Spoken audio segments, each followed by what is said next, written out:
Welcome to the Subjective Professor podcast, where we reject coercion and hypocrisy. This is episode 39, and we're going to talk about Prospera, because people do not choose poverty. So just to review what we've been talking about, this podcast is governed by two principles: no coercion, no hypocrisy, right? So whenever possible, wherever possible, we're going to point out coercion, we're going to point out hypocrisy, and try to come up with a solution that utilizes neither. Right. So most legislation today comes from people's heightened sense of morality. This is why virtue signaling or showing everyone how great you are, taking video of yourself, putting it up on TikTok or whatever, that's why that's such a big deal. People are showing others just how great they are doing something supposedly great.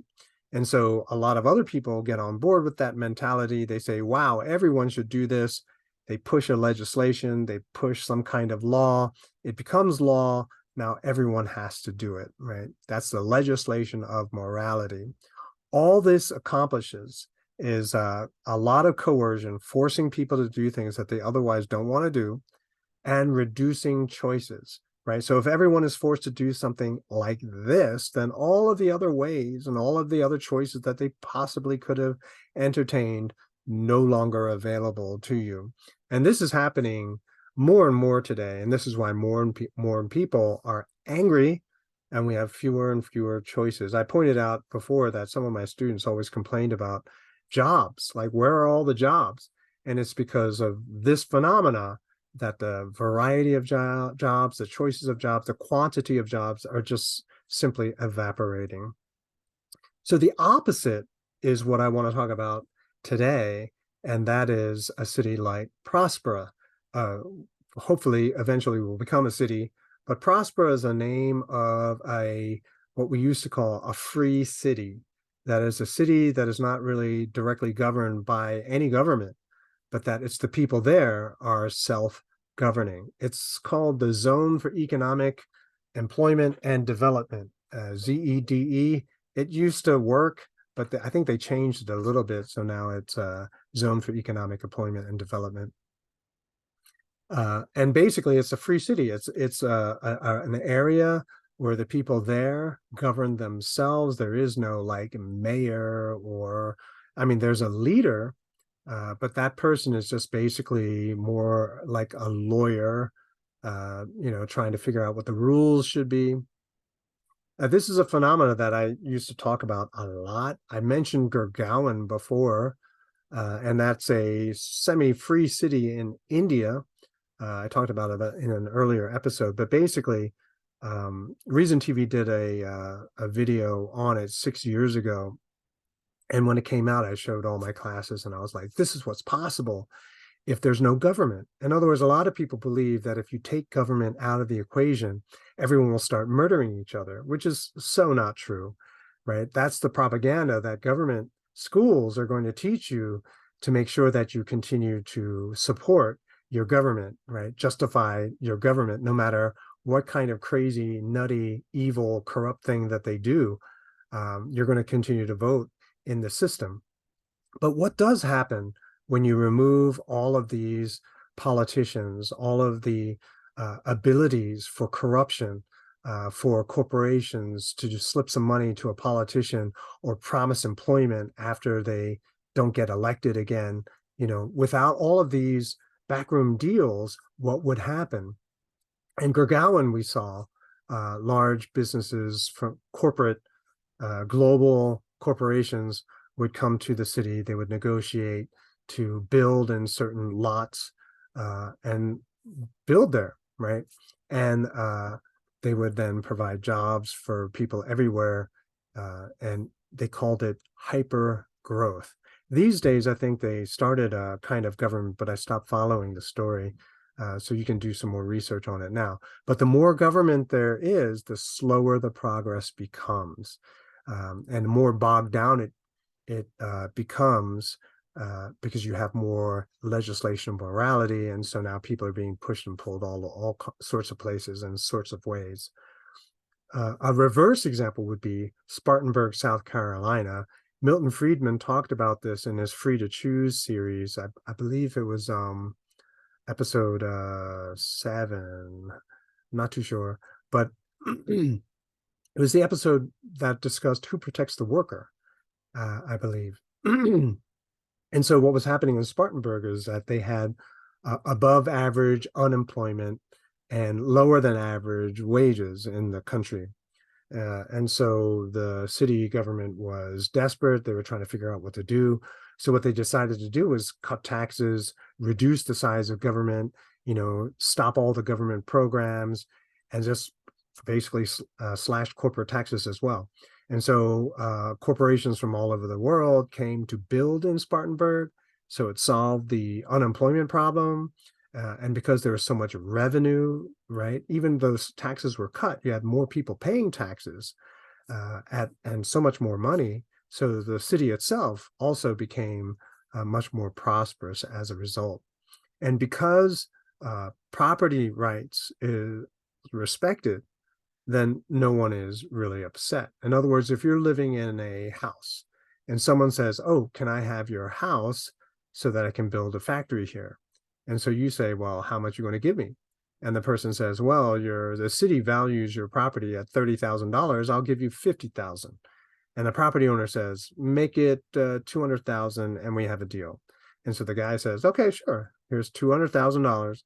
You're happy because it's a lot of, well, this is 1980, remember? So $200,000 is a lot of money back then. So 200,000, the corporation is happy because now they're going to make millions because they can build something on your property.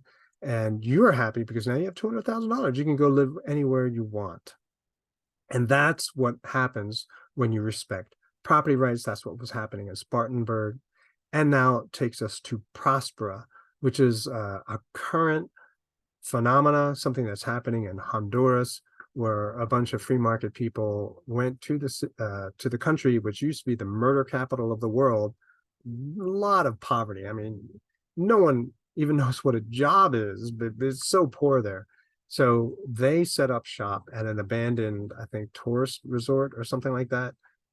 So the land was vacant. They take it over and they start building there. The last couple of years, because we had all those global lockdowns, their development was slowed down. But in addition to that, the government opposes Prospera. And so they make life difficult for the people trying to develop Prospera. But the people who live around that area, they like it because now there's opportunity. There are jobs there where there were no jobs before. People who are nervous about land grabbing, right? But the whole venture of Prospera is built on a respect for property rights and the non-aggression principle, right? You don't start violence or coercion on anyone, right? And so everything is fair. If someone doesn't want to do it, if it's not voluntary, then it's probably not going to happen. So everything has to happen voluntarily in Prospera, Spartanburg, Gurgaon, any other place. You can't have the government come in, write a law and say, "Oh, what you're doing is illegal. Now you got to pay taxes or you got to give up your property. The government will seize it." No, you don't have any of that. And so in Prospera especially, you cannot use the law or the government to force people to do anything that they don't want to do. Everyone has to agree to the wages, agree to the working conditions, etc. Now, in a country or a region where there is a healthy respect for property rights, you will see something called nail houses. And if you Google nail houses, you'll see people, a big developer comes in and says, "Oh, I want to buy all these properties so I can put my new casino on here," or something like that, or my new football stadium, whatever.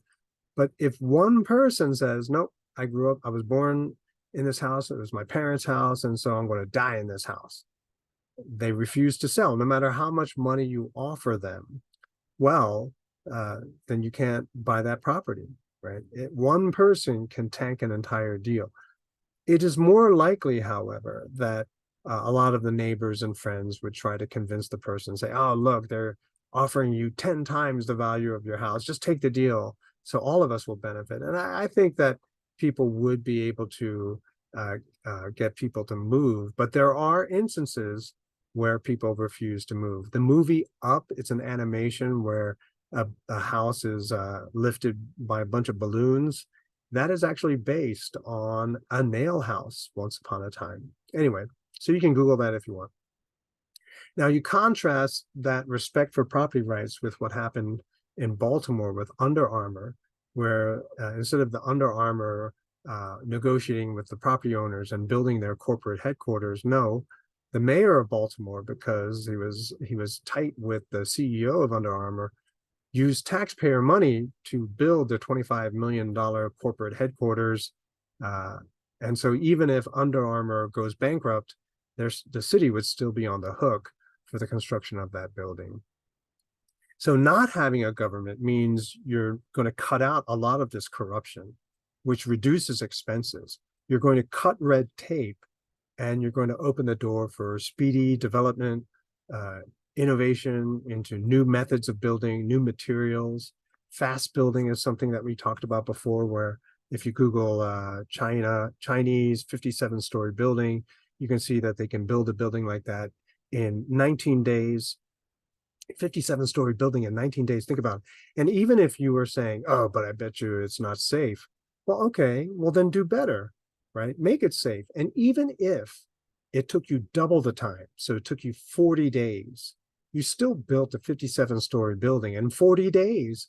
You have some certain buildings, it takes years and it's only 3 stories high, right?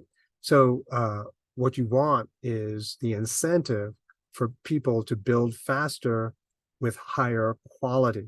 And the way you do that is you get rid of government, because government will protect special interests, whether it's construction workers, construction firms, property owners, right? Corporate property owners, whatever. So they are going to add red tape, which slows down progress. Okay, so there is always a give and take, but without government in the way, people are free to come up with better solutions to solve whatever immediate problem appears, which brings us to who opposes a government-less city, right? A free city type situation. Who opposes? Well, government itself. So even in Honduras, the biggest opponents of Prospera is the socialistic government there, right? Because think about it. Most government officials are busy telling everyone how much they need the government, right? Without us, you wouldn't be able to live. If you watch the movie V for Vendetta, the one dude, the leader, he sums it up greatly. It's like, we have to remind them that they need us, right? That without us, they can't live. So government opposes. If you can have a successful free city, it sends the message to everyone, hey, you really don't need a government. And if there is a government, then it'll be extremely corrupt. There's an article on Zero Hedge. It's called A Decade of Deals, the definitive timeline of the Biden's influence peddling, right? And so it's like 10 years of absolute corruption, taking money from other countries. You know, everything they accused Trump of doing, they actually did. You know, it's kind of crazy. So government, of course, opposes free cities they can't profit anymore. They can't exploit corruption anymore. And so that's why you have to make sure that people don't know about free cities.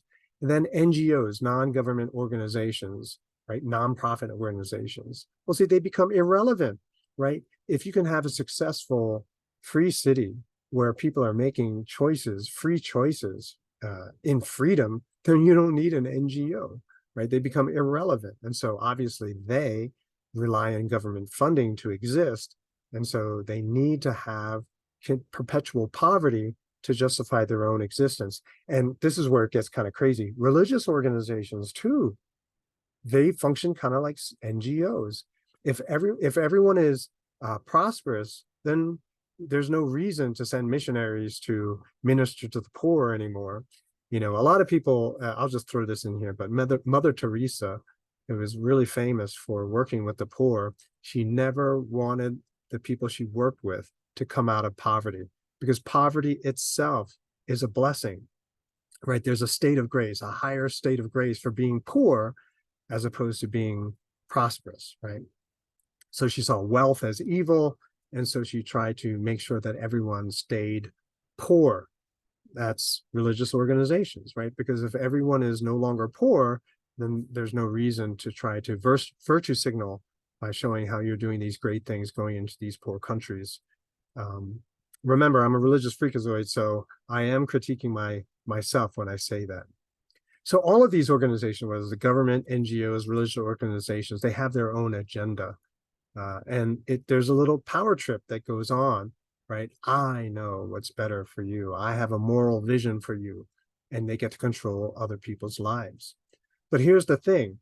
If you give people choice, no one chooses poverty on purpose, unless you're an art student, as I said before, right? But for most people, the general, even art students will benefit with freedom because it becomes easier to live, right? You can get by with less money because everything is cheaper, right? And so you want a free society so that prosperity becomes the norm. And so that even if you do make certain choices like go into theater or acting or art or music, you can still live. You're not like starving, right? You can find a place to live and you can have food to eat. So no one chooses poverty intentionally, right? You're going to try to make choices where you can still get by and have what you want. Laws restrict choice and prop up corrupt government systems. And that is expensive. It drives up the cost of everything. And so even the inflation that we're seeing today is the fault of the government, right? They control the money supply. They have the central bank. And so they are the ones that are increasing the cost of living in the societies where they are corrupt. So people in government would rather be in control, which is inefficient and extremely costly, rather than allowing people to be free. If people are free, they don't need you.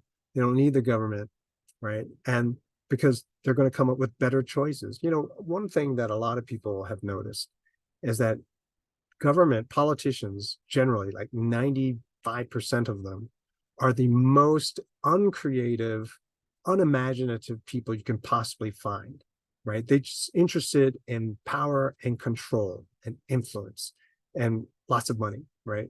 95% of them. And so they need to continue to justify their own existence. And we've talked about this many times before.